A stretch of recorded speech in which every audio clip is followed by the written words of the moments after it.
నమస్తే. ఇన్నాళ్ళు నన్ను సపోర్ట్ చేస్తూ, ఎంకరేజ్ చేస్తూ మీ ప్రేమని నాకు అందిస్తున్న ప్రతి ఒక్కరికి కృతజ్ఞతలు.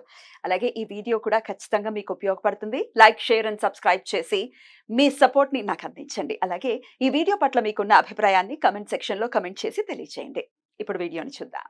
నమస్తే. Welcome to our channel. నేను పద్మిని. ప్రస్తుతంతో పాటు ప్రముఖ ఆధ్యాత్మికవేత్త, జ్యోతిష పండితులు, అమ్మవారి సేవకులు, దత్త గణపతి ఉపాసకులు మురళీధర శర్మ గారు ఉన్నారు. మాట్లాడదాం. మురళి గారు నమస్తే. మహాదేవ శ్రీమాత్రే నమః.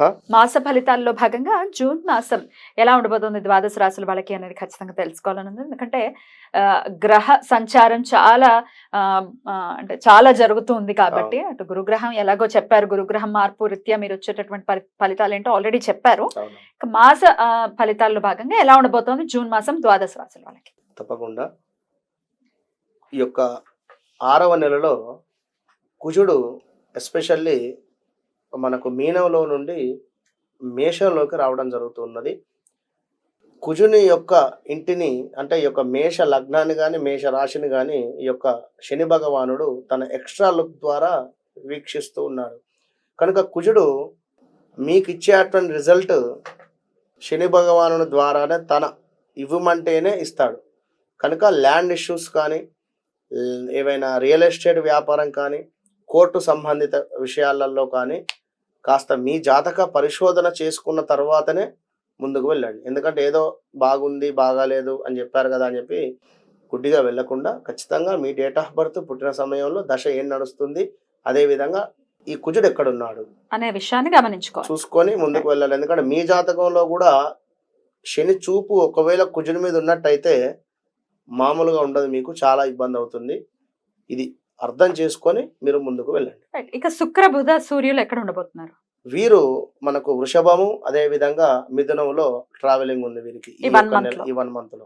కనుక వీటి వలన కూడా జరిగేటువంటి ప్లస్లు మైనస్లు మనం ఈ యొక్క వీడియోలో తెలుసుకుందాం. తప్పకుండా. మరి ఈ జూన్ మాసంలో ద్వాదశ రాశుల వాళ్ళకి ఎలా ఉండబోతుంది ఇప్పుడు తెలుసుకుందాం. ఇక మరి కర్కాటక రాశి వారికి ఎలా ఉండబోతోందండి ఈ జూన్ మాసం? తప్పకుండా అమ్మ. కర్కాటక రాశి వారికి శని భగవానుడు బాగా లేడు. 2022 ఆగస్టు నుండి బాగాలేదు వీరికి. గురువు వచ్చిన తర్వాత 11వ స్థానంలో చక్కటి లాభం కానీ, వ్యాపారం కానీ, అదేవిధంగా ఉద్యోగంలో పెను మార్పులు, వివాహం కాని వారికి వివాహం కానీ, ఇవన్నీ చాలా బాగా ఉన్నవి ఒక గురువు మూలకంగా. మరి శని మూలకంగా కూడా ఇబ్బందులు ఉంటవి. అష్టమ శని కనుక తప్పకుండా ఆ బాధ్యత కూడా మీదే, ఈ సంతోషము మీదే. విన్నరా? కనుక ఒకసారి వీరికి చూసుకున్నట్టయితే ప్రయత్నించినటువంటి కార్యాలన్నీ నెరవేరేటువంటి పరిస్థితి గురువు మూలకంగా. వ్యాపారమందు విశేషించినటువంటి లాభాలు, నూతన వస్తు వాహన ఆభరణాలు కొనుట, బంధుమిత్రుల కలయిక, తీపి పదార్థాలు తినడం. అంటే ఇక్కడ తీపి పదార్థాలు తినడం ఎందుకు మెన్షన్ చేశాను నేను అంటే, ఒక శుభకార్యం అయితేనే తీపి తినేటువంటి పరిస్థితి. అంటే ఏదో మేము షాప్కి వెళ్ళి మేము స్వీట్ తెచ్చుకొని తింటాం అది కాదు నేను అనేది. నలుగురితో బంధువులతో కూర్చొని తీపి పదార్థం అంటే తప్పకుండా ఏదైనా శుభకార్యం అంటే ఏముంది, వివాహం కానీ, గృహప్రవేశం కానీ. వివాహము అంటే వివాహానికి సంబంధించినటువంటి ప్రయత్నాలు, మాట ముచ్చట కావచ్చును, లేదా ఇంకేదైనా శుభం మంచిగా కూడా అనుకునేటువంటి పరిస్థితి.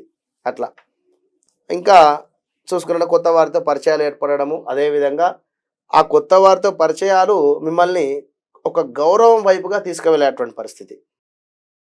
పనులందు ఉత్సాహం కలుగుట, ఉన్నతంలో జీవితం సాగించాలి అనేటువంటి ఆలోచనతో ముందుకు వెళతారు. ఇక్కడ అష్టమ శని వలన మానసికంగా ఏదో ఒక ఆందోళన, ఇంటి యందు కలహాలు, మీ పట్టుదల ఏదైతే ఉందో దానివల్ల కొన్ని ఇబ్బందులు ఎదురవుతాయి. ప్రయాణాలలో ప్రమాదాలు, శస్త్రచికిత్సలు ఉన్నవి. అంటే మీకైనా లేదా మీ తరపున పిల్లలకు కానీ లేదా తల్లిదండ్రులు ఎవరికైనా డబ్బు ఖర్చు అయితే కనబడుతూ ఉన్నది. ఏదో మంచి చేయబోతే చెడు ఏర్పడేటువంటి పరిస్థితి అయితే గోచరిస్తూ ఉంది. కాస్త జాగ్రత్తగా ఉండండి ఈ యొక్క కర్కాటక రాశి వారు. మరి యొక్క కుజుడు మీకు 10వ స్థానంలో ఉండడం జరిగింది. 10వ స్థానంలో కుజుడు ఉన్నట్టయితే మనకు స్వల్పంగా లాభకారే అయినప్పటికీ కూడా ఆ వృధా భ్రమలు, అదేవిధంగా భ్రమణలు అంటే ఏదో ఇప్పుడు నేను ఇది చేసేస్తాను ఇట్లా అయిపోతుంది అని, కానీ ఇలా ఇంటర్వ్యూ వెళ్ళాను తప్పకుండా వస్తా, ఓకే మంచిదే, ఎక్స్పెక్టేషన్ మంచిదే, ఊహించుకోవడం మంచిదే, కానీ అది మీ శక్తికి మించింది ఊహించుకోకుండా ఉండండి. ఆహార వ్యతిరేకత అంటే ఫుడ్ పాయిజన్ కావచ్చును, లేదా ఫుడ్ రిలేటెడ్ ఇబ్బందులు జరిగేటువంటి పరిస్థితి ఉంది. కార్యక్షేత్రంలో ప్రతికూలత, మీరు పనిచేసే చోట మీకు మైనస్ వాతావరణం ఏర్పడేటువంటి పరిస్థితి. ఎట్ ద సేమ్ టైం ఈ యొక్క కుజుని యొక్క చూపు మీ లగ్నం మీద పడుతూ ఉన్నది. దీని వలన భార్యతో కలహాలు ఉన్నవి, అదేవిధంగా శత్రు వృద్ధి ఉన్నది, ఉదర సంబంధిత అనారోగ్య సమస్యలైతే గోచరిస్తూ ఉన్నవి. ఎట్ ద సేమ్ టైం 4వ స్థానము 5వ స్థానం మీద కూడా ఈ యొక్క కుజుని దృష్టి పడుతూ ఉన్నది. కనుక మీకు కూడా ఏవో ప్రమాదాలు కావచ్చును, గాయాలు కావచ్చును, దుష్టులతో కలహాలు కావచ్చును, శారీరక శ్రమ ఎక్కువ కూడా ఉండడము, పనిచేసే చోట అధిక మొత్తంలో పని ఎక్కువసేపు చేయడం, 8 గంటలు పనిచేసే చోట 10 గంటలు చేయాల్సి వస్తుంది, లేదా 5 గంటలు పనిచేసే చోట 6 గంటలు చేయాల్సి వస్తుంది. ఇట్లా ఇంకా మీ సంతానానికి సంబంధించి ఎవరికైనా హెల్త్ ఇష్యూస్ రావడం కానీ, మీ సంతానంలో ఎవరైనా మీ పిల్లలు అబ్రాడ్ వెళ్ళేటువంటి సూచనలు కానీ, లేదా పిల్లలకు వారి పిల్లలు పుట్టేటువంటి విధంగా కన్సీవ్ అయ్యేటువంటి పరిస్థితి కానీ, ఇవన్నీ అయితే గోచరిస్తూ ఉన్నవి. సూర్యుడు కూడా మీకు 11వ స్థానంలో గురువుతో కలిసి ఉన్నాడు. కనుక ఈ యొక్క సూర్య భగవానుడు అద్భుతమైనటువంటి వ్యాపార వృద్ధి, సుఖ సంతోషాలు, శుభకార్య నిర్వహణ, స్థిరాస్తులలో లాభాలు, ధనాదాయము ఇవన్నీ ఉన్నవి. ఏది మీ జాతకంలో సూర్య భగవానుడు మంచి స్థానంలో ఉంటే మీకు ఈ రిజల్ట్ బాగిస్తుంది. ఇక్కడ మీ జాతకంలో కూడా సూర్యుడు ఏ తులాలోనో లేదా వృషభంలోనో ఉన్నట్టయితే మైనస్ రిజల్ట్లు ఇస్తాడు. మనం చెప్పింది ఇక్కడ వ్యాపార వృద్ధి అన్నాము, వ్యాపారంలో నష్టాలు. కనుక అది జ్ఞాపకం ఉంచుకోండి. 15వ తారీఖు తర్వాత అనవసరమైనటువంటి ప్రయాణాలు ఉన్నవి, ప్రాణాపాయ సూచనలు ఉన్నవి, సమీప బంధు నష్టం ఉన్నది, ఉదర సంబంధ వ్యాధులు ఉన్నవి, ధననాశనము కూడా గోచరిస్తూ ఉన్నది, కోపం అధికంగా అయ్యేటువంటి పరిస్థితి ఉంది. మీరు తప్పకుండా మెడిటేషన్ కర్కాటక రాశి వారు ప్రతిరోజు చేసుకోవాలి. మీ తొందరపాటు స్వభావము, చంచలమైనటువంటి మనస్తత్వంతో కొన్ని ఇబ్బందులు అయితే ఉంటవి. కనుక జాగ్రత్తగా ఉండండి.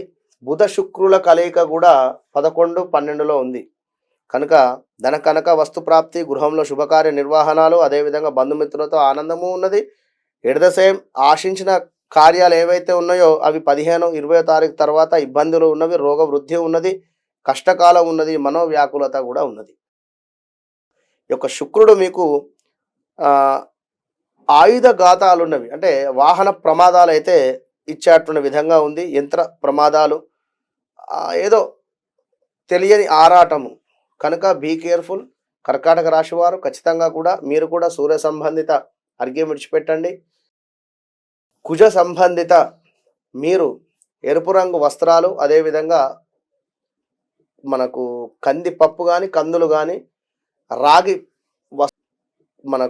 కందిపప్పు కానీ, కందులు కానీ, రాగి వస్తువులు, రాగి పాత్రలు ఏమైనా కూడా దానంగా ఇవ్వండి, మంచి ఫలితం ఉంటుంది. రైట్ అండి, చాలా చక్కగా వివరించారు. ఇక నెక్స్ట్ ఎపిసోడ్ లో సింహరాశి గురించి తెలుసుకుందాం. నమస్కారం.